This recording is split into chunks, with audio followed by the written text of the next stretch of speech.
Lahat sila. Ang unang, pag pinakilala ko, this is Ferdinand Marcos, the President of the Philippines, ang unang sasabihin sa akin, ang gagaling ng mga Filipino worker doon sa bansa namin.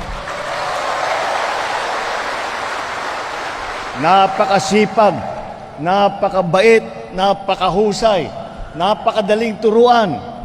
Ang gagaling pa mag-English. Yun ang mga advantage natin at hanggang ngayon. Kaya lagi naghahanap lahat ng po ng pinupunta, lalo na sa Middle East. Pag pumupunta pa ako doon, di siyempre sasabihin nila, magwe-welcome sila. Sasabihin na naman nila, kung hindi sa Pilipino, ayun, naririnig ko ito sa Saudi, sa UAE. Pagka sabi na, kung hindi sa Pilipino, hindi gumanda ang bansa namin ng ganito. Dahil sa Filipino workers ay nandito. Sa Amerika, yung ating mga medical workers, sa iba't ibang lugar, kahit saan ka pumunta. Pati caregiver natin, ay lahat po ay kinahahangaan ang Pilipino. Kaya naman po ay pinagmamalaki po natin ang ating mga Filipino workers at hindi lang pinagmamalaki upang malaman ng buong mundo kung gaano kayo kagaling, ay hindi lamang pagpapakilala kundi ang pagtulong kagaya nitong mga programa ng Action Fund galing sa DMW. Hindi po dito nagtatapos ang ating pagkikilos.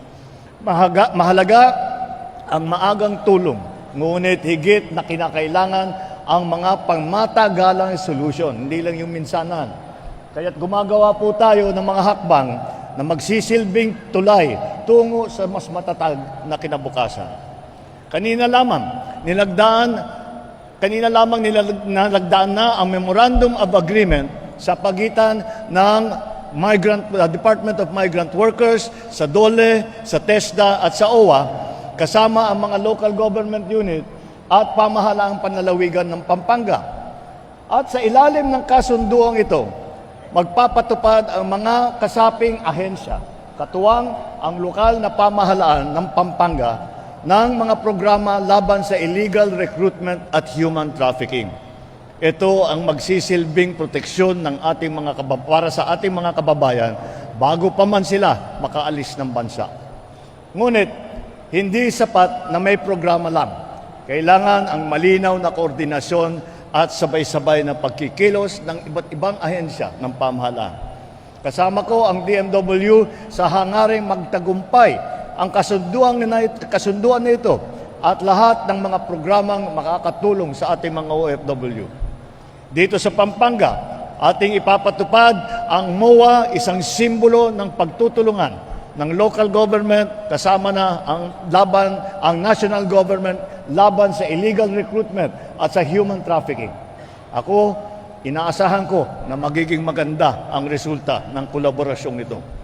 Para sa mga ahensya ng gobyerno at lokal na pamahalaan na nandito ngayon, gawin nating normal ang mabilis, maayos at makataong serbisyo.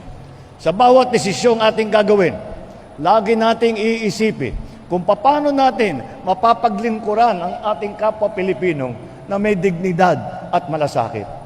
Magsilbi tayong solusyon, hindi dagdag na pampahirap.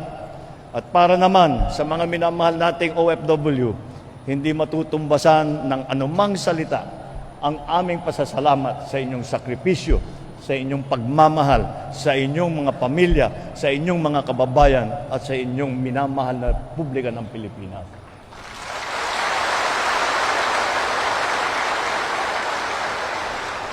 Hindi, lagi natin napapag-usapan, yung remittance ay na malaking tinutulong sa ekonomiya.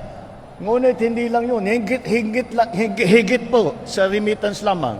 Kayo rin ay nagpapadala ng pag-asa at dangal para sa sambayan ng Pilipino.